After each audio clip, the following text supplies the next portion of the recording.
귀한 은혜가 우리에게 충만하게 임하실 줄로 믿습니다.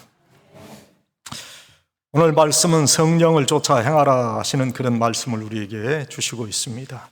또 성령의 일이 무엇인가 하는 것을 우리에게 밝히 말씀해 주시고 있습니다. 그래서 이 성령의 모습을 따라서, 성령의 인도하심을 따라서 우리가 살아가고 있는가, 살아가고 있지 않는가 하는 것은 우리들이 판단할 수 있는 아주 쉬운 그런 일이라 하는 거예요. 오늘 성령의 일에 대해서 하나님께서 말씀해 주셨잖아요. 오늘 말씀을 반복하지 않아도 여러분이 다 아시는 그 귀한 일들이 성령의 일이고, 성령께서 원하시지 않는 세상의 일들이 어떤 것이다 하는 것을 조목조목 거기에 오늘 나열해 주셨잖아요. 그런데 우리가 하나님의 나라를 유업으로 받지 못한다, 우리들이 술 취하고 방탕하고 술수를 쓰고 사람에게 악한 행동을 할 때에 우리가 하나님의 나라를 유업으로 받지 못한다는 것을, 그 말씀을 보고 내가 이런 행동을 한 번쯤은 하지 않았나, 그러면 나는 하늘나라에 들어갈 수 없나, 그렇게 생각하는 분들이 혹시 있다면 바로 알아야 될 것은, 그것은 그러한 모습이 계속해서 삶에 나타나는 사람들이, 계속 술 먹고 계속 방탕하고 계속 모함하고 남을 해롭게 하고 악한 행동이 계속해서 삶에서 끊이지 않고 회개하지 않고 그런 일들을 계속하는 사람들에게 있어서는 하나님의 나라가 이루어질 수 없다는 거죠. 예수 믿는 사람이라도 어떤 때는 우리가 그런 유혹에 빠질 수도 있어요. 나 맥주 한 잔 마셨는데 어떡하지? 하늘나라를 내가 유업으로 받지 못하는 그런 말씀은 아니라 하는 거예요. 그런 일들이, 잘못된 일들이 우리의 삶에 계속해서 일어나지 않도록 해야 된다. 그래서 먼저 우리 자신을 반성할 수 있어야 된다 하는 거예요. 자신의 현재의 모습을 돌아보고 정확한 실상을 파악한 후에 잘못된 모습을 고칠 수 있는 그 사람이 하나님께서 원하시는 축복된 인생을 사는 사람이다. 그런데 대부분의 사람들은 문제의 원인을 자신에게서 찾지 않아요. 오히려 모든 문제의 원인은 다른 사람들에 의해서 만들어진 조건과 환경 때문이라고 생각한단 말이에요. 이 문제는 저 집사님 때문에 그런 거야, 저 권사님 때문에 그런 거야, 목사님 때문에 그런 거야, 그렇게 생각하지 내 자신에게 문제가 있다고 생각하지 않는단 말이에요. 그러나 사실 모든 문제의 근본 원인은 내 자신에게 있다는 것을 알아야 돼. 세상에 가련하고 불쌍한 자가 많습니다. 그런데 자기가 가련하고 불쌍한 자라는 것을 깨닫지 못하는 사람처럼 가련한 사람은 없다고 생각합니다. 우리가 잘 아는 프랑스의 사상가이며 문학가인 파스칼이라는 사람이 있어요. 그 파스칼이 이런 기도를 드렸습니다. 하나님, 영혼의 병 중에서 가장 큰 병은 그 병에서 자기의 비참함을 전혀 느끼지 못하는 무감각한 그런 병이오니 제가 그 무감각으로 인한 비참함을 제가 느끼게 해 주시옵소서. 즉 자기 자신의 부족함을 깨닫고 고칠 수 있는 은혜를 기도했다. 누구든지 자기 자신의 부족함을 깨닫고 그 가련함을 확인할 수 있어야 올바른 상태로 돌이킬 수 있고 은혜와 긍휼의 사람으로 변화될 수 있는 것이다. 자기 자신의 부족한 모습을 깨닫는 것이 행복의 열쇠가 되는 거예요.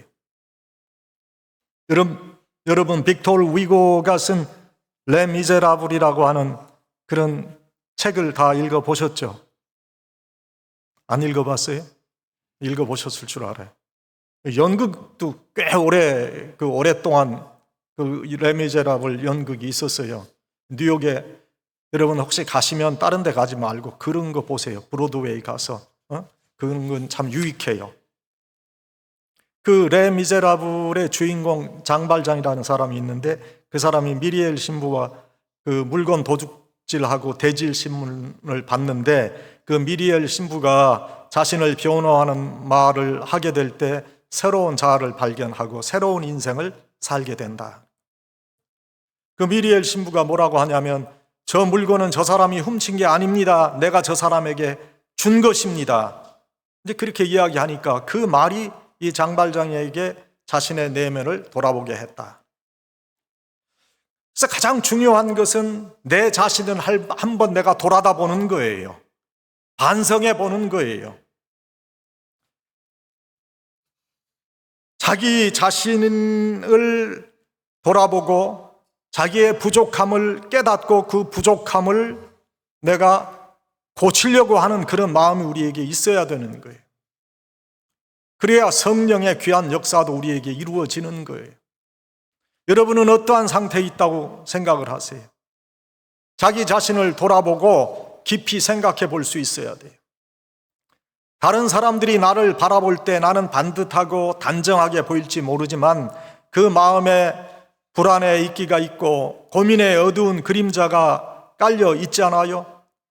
또 남에게 해를 끼치는 악독, 중상, 모략, 시기, 질투, 그런 것으로 우리의 영혼이 덮여 있을 수도 있다 하는 거예요. 여러분 정말 시기, 질투가 없습니까? 우리가 살아가면서 시기, 질투가 없이 나는 살았다. 그거는 저는 믿지 않아요. 저도 마음속에 그런 시기, 질투가 있을 때가 있어요. 솔직히 그렇다고 인정하는 것은 조금 내 인격의 부끄러운 면을 여러분들에게 밝히는 것 같아서 좀 그렇지만 좀 그런 인생의 시간이 있었던 것을 여러분에게 고백합니다. 사람이 다 그렇단 말이에요. 남이 모르는 또는 인생의 잘못 또 고민을 우리가 안고 살아가지 않아요. 겉으로는 화려하지만 속 사람이 병들었다면 자기 자신을 돌아다보고 처절한 반성과 자기 성찰을 통해 새로운 사람으로 거듭나야 돼요.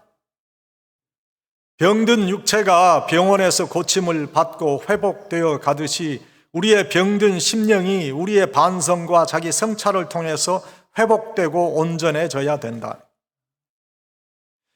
중요한 문제는 내 자신에게 아무런 문제가 없다고 생각하는 영적 교만이에요.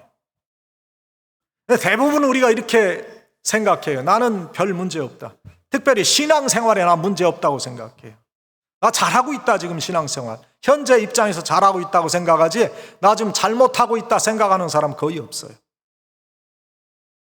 그런데 여러분 잘 생각해 보세요.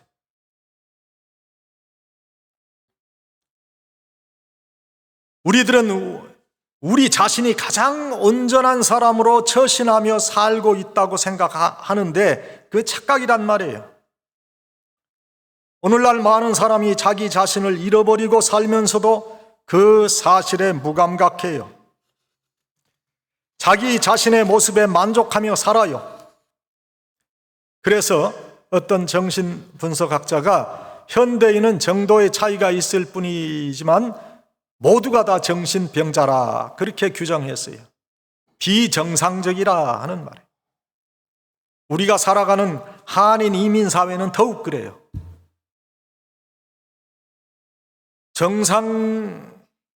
정상적이고 상식적인 행동이 아니지 않는가 하는 그런 물음을 우리에게 주는 수많은 이들의 행동을 우리가 볼 수 있어요. 정상적이고 상식적인 말과 행동이 아니에요. 그래서 내 자신은 분명 올바르고 정상적인 처신을 하고 있다고 하는데 과연 정상적인가 하는 자기 자신의 반성이 꼭 있어야 된다. 그리스 아테네시에 아크로폴리스 언덕이 있고 거기 파르테논 신전이 있는데요. 그 신전 기둥에 내 자신을 알라고 하는 소크라테스의 명언이 거기 기록이 되어 있어요. 무엇보다도 자기 자신을 돌아보아 자기 자신의 정확한 실상을 먼저 발견할 수 있어야 돼요. 우리 자신을 올바로 돌아보고 아는 것이 진정한 지혜고 그리고 신앙의 기초가 되는 거예요. 사람이 하나님 앞에서 자기 자신의 본래의 모습을 깨닫게 될 때 비로소 자기 자신의 부족함과 무력함을 알 수 있는 거예요. 그때 하나님 앞에서 긍휼을 구하고 자기 자신을 온전하게 맡기는 신앙의 사람이 되어질 수 있는 거예요. 자기 자신을 돌아보고 부족한 자신의 모습을 발견하게 될 때에 비로소 진실해질 수 있다 하는 거예요. 인생의 행복은 우리의 삶의 방향이 올바른 곳으로 놓여지게 될 때 임하는 거예요. 내 자신의 내면의 부족함을 돌아보고 깨닫고 참다운 삶의 가치를 따라 움직이게 되면 비로소 인간다운 삶의 보람과 행복을 얻게 되는 것이다. 사랑하는 여러분, 모두가 잃어버린 자아를 돌아보고 회복할 수 있기를 바랍니다. 오늘 성령 하나님께서 밝히 우리에게 말씀해 주시는 거예요. 성령의 일과 세상의 일은 다르다고 그랬어요. 현저히 다르다고 그랬어요. 세상의 일은 자신의 욕심을 따라서 움직여가는 그런 삶의 모습이에요. 그러한 삶의 모습에 내가 지금 서 있다면 그것을 고칠 수 있어야 되는 거예요. 우리들도 고쳐야 되고 우리의 자녀들에게도 자기 반성의 모습을 통해서 새로운 인격자로 거듭나는 그런 모습을 교육할 수 있어야 된다. 먼저 우리 자신을 반성할 수 있어야 성령을 따라가는 하나님의 백성이 되는 거예요. 그 다음에 성령을 쫓아야 되는데 성령님께서 말씀해 주시는 것을 잘 실천할 수 있어요. 알려주시는데도 그 알려주시는 것을 무시하고 내 욕심 따라 살아가는 그런 사람은 자기 자신의 소욕을 따라가는 사람이에요. 성령을 쫓아 행하는 사람이 아니란 말이죠. 잘못된 실상의 모습을 반성을 통해서 파악한 후에는 그것을 고칠 수 있는 행동이 거기 꼭 뒤따라야 되지요. 실천하는 그런 행동이 뒤따르지 않으면 우리의 세상을 따라 살아가는 그런 모습, 그거는 개선될 수 없는 거예요. 저는 그 네팔에 우리 선교 여행 때문에 3번인가 갔었어요. 오래된 이야기지만 네팔에 저희 교회에서 그 교회를 하나 지었어요. 네팔의 그 부다가 태어난 그 지역에 저희 페이펙스 한인교회에서 교회를 하나 지었어요. 몇 번 갔는데 히말라야 산에는 제가 가보질 못했고 거길 갔는데 그 네팔의 히말라야 산에 나리새변 집 지을이라는 다소 긴 이름을 가진 새가 있다고 그래요. 히말라야 산은 그 고산이기 때문에 저녁부터 온도가 내려가면 그 추위를 견디기 어렵답니다. 그래서 새는 추위에 떨면서 날이 새면 내가 꼭 집을 짓겠다, 날이 새면 꼭 집을 지으리라 그렇게 다짐을 한대요. 그런데 날이 새고 한낮에 따사로운 햇살이 비치면 밤새 추위에 떨던 기억은 다 사라지고 또 즐겁게 노래하면서 하루를 보내는 거예요. 그리고 밤이 되면 또 처량해져서 계속해서 내 날 새면 집 짓겠다 그리고 또 울부짖는다. 실제로 그런 새가 존재하는지 확인된 것은 아니지만 우리에게 시사하는 바가 크다 그렇게 생각을 합니다. 우리의 생각이 행동으로 옮겨질 수 있어야 새로운 성령의 역사도 일어나는 거예요. 생각만 하고 있으면 공허한 망상가로서 인생을 마치게 되고 말아요. 보다 나은 세계로의 움직임은 미련 없이 현재의 생활을 때로는 정리하고 움직이는 결단의 실천을 요구해요. 이 위대한 실천은 새로운 축복의 길로 우리를 인도하는 거예요. 그런데 이 실천 행동의 길은 때로는 고난과 모험을 감수해야 하는 그런 길이 될 수도 있어요. 변화가 없는 안정적인 생활은 모험이 동반되지 않아 편안할 수도 있습니다.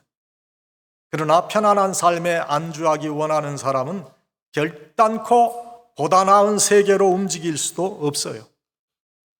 우리 한인 이민자들은 보다 나은 미래와 삶을 위해서 미지의 세계에서 이민의 삶을 시작한 사람들. 이러한 경험된 실천 행동의 삶이 우리에게 계속 돼야 해요.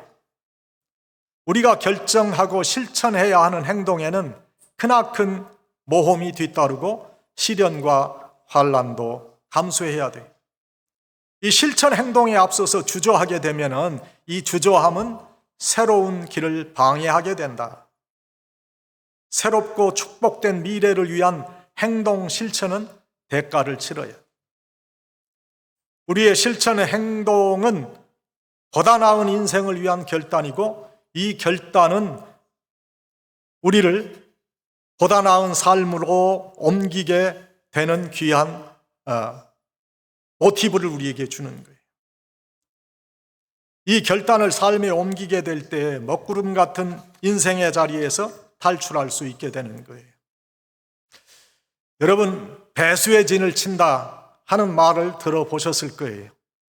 여기 영어권 청년들은 들어봤는지 뭐 그런 말도 잘 모르겠죠. 배수의 진. 앞에는 싸워야 할 적군이고 뒤에는 물러설 수 없는 바다라, 물이라 하는 거예요. 물러서 퇴각하면 물에 빠져 죽을 수밖에 없어요. 그러나 이러한 상황에서 내가 죽기를 각오하고 전투에 임하면 승리하게 된다 하는 거지.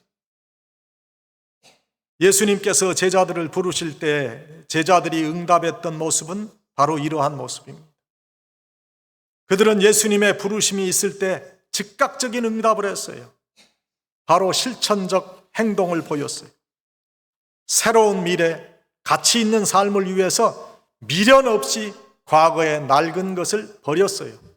낡은 그물도, 배도, 더욱이 인간관계의 정도 미련 없이 털고 버리게 되었다.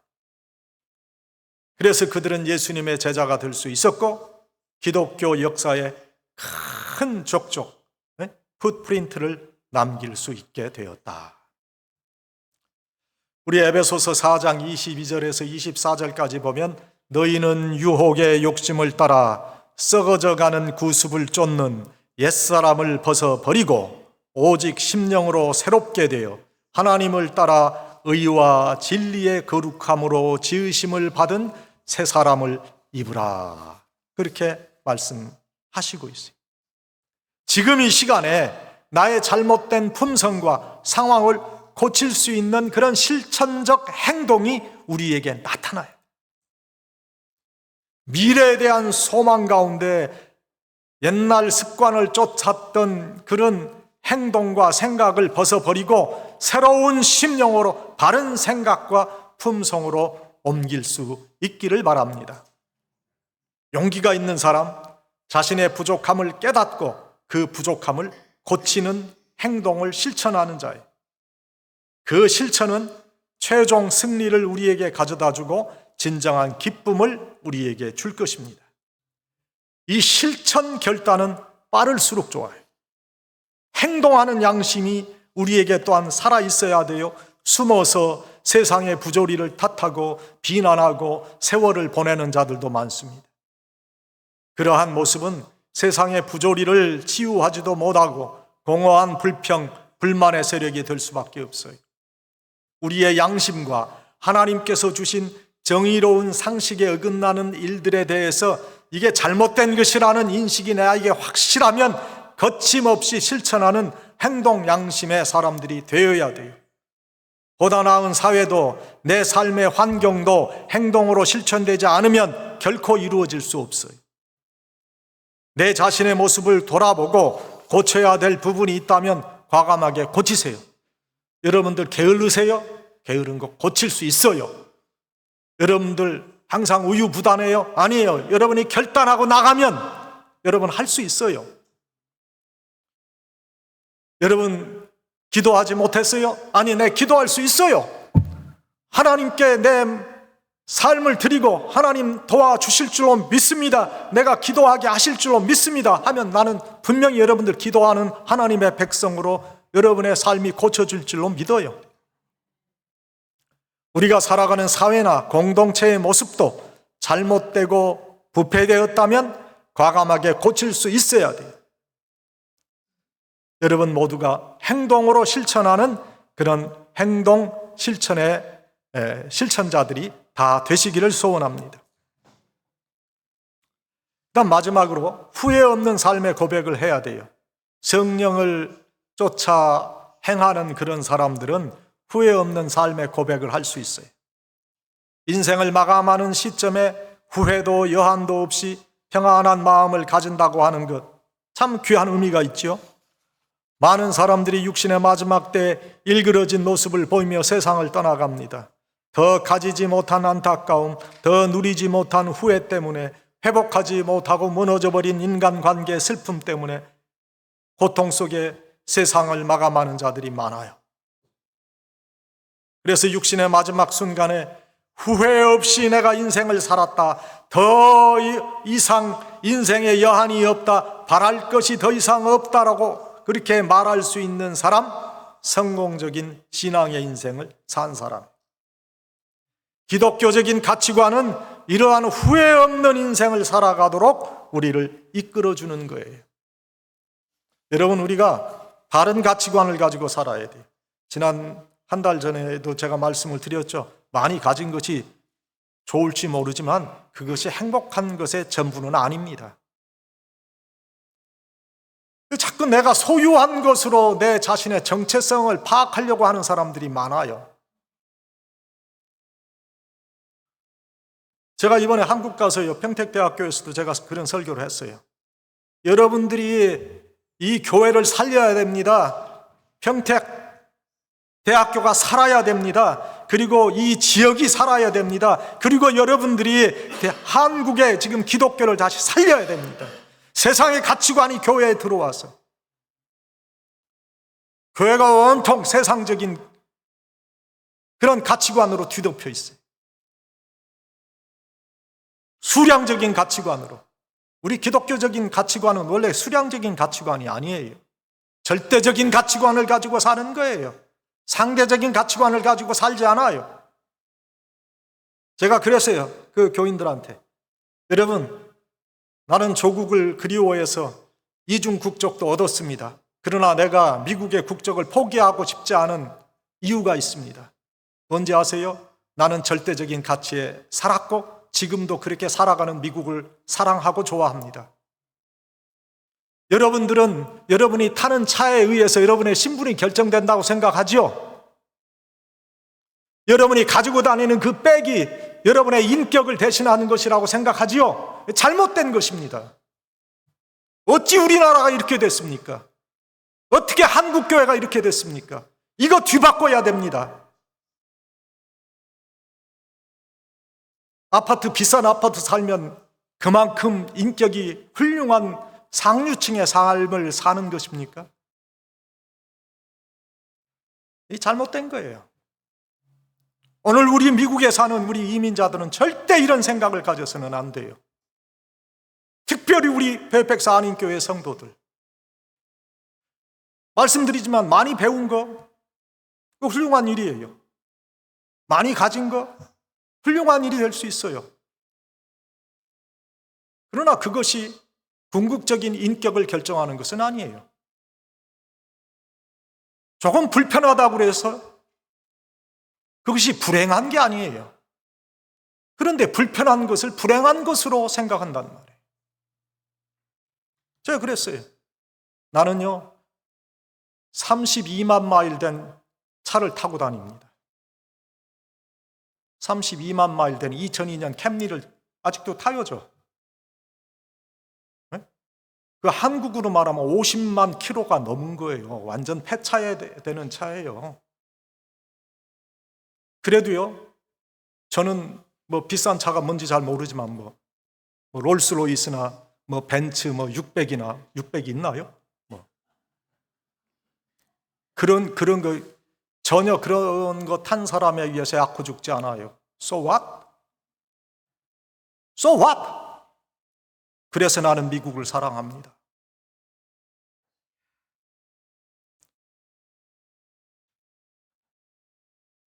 우리는 이러한 절대적인 가치관을 가지고 신앙 안에서 사는 사람들이 돼야 돼요.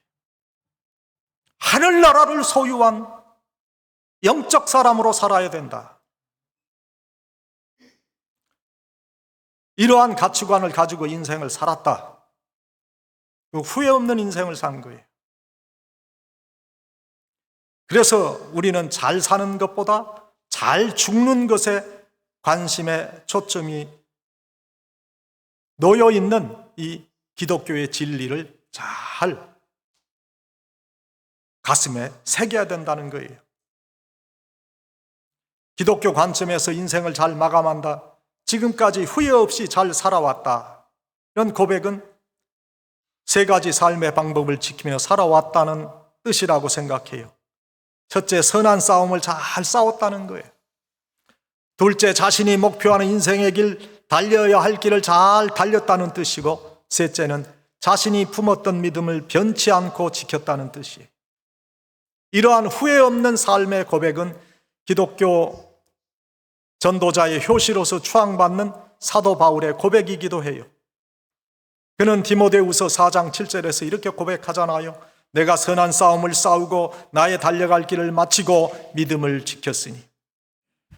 이 말씀은 현재 완료형의 헬라 문법적인 해석이 가능한 거예요. 즉 과거에서부터 현재까지 그 상태가 계속해서 지속되어 오고 있다는 뜻이에요. 지금까지 선한 싸움을 싸우고 있었고 달려갈 길을 다 마치고 있었고 자신이 확신한 믿음을 잘 지켜오고 있다고 확신한 이 사도 바울의 심정을 잘 나타내주고 있어요. 그는 이러한 고백 후에 이제 후로는 나를 위하여 의의 면류관이 예비되어 있다고 말하고 있는데, 이를 보면 그는 적어도 후회가 없는 일생을 살다 간 사람인 것이 분명해요. 여러분들도 사도 바울과 같이 후회 없는 인생을 살다가 하나님 앞에 서시기를 바랍니다. 후회 없는 인생 살기 위해서 선한 싸움을 싸워야 됩니다. 싸움 자체는 악한 것이라는 느낌을 주지만은 갈등 속에서 올바른 것을 이룬다는 그런 관점에서 이해한다면 선한 싸움이란 말을 이해할 수 있습니다. 선한 싸움은 혈과 육의 싸움이 아니에요. 육신적인 싸움이 아니에요.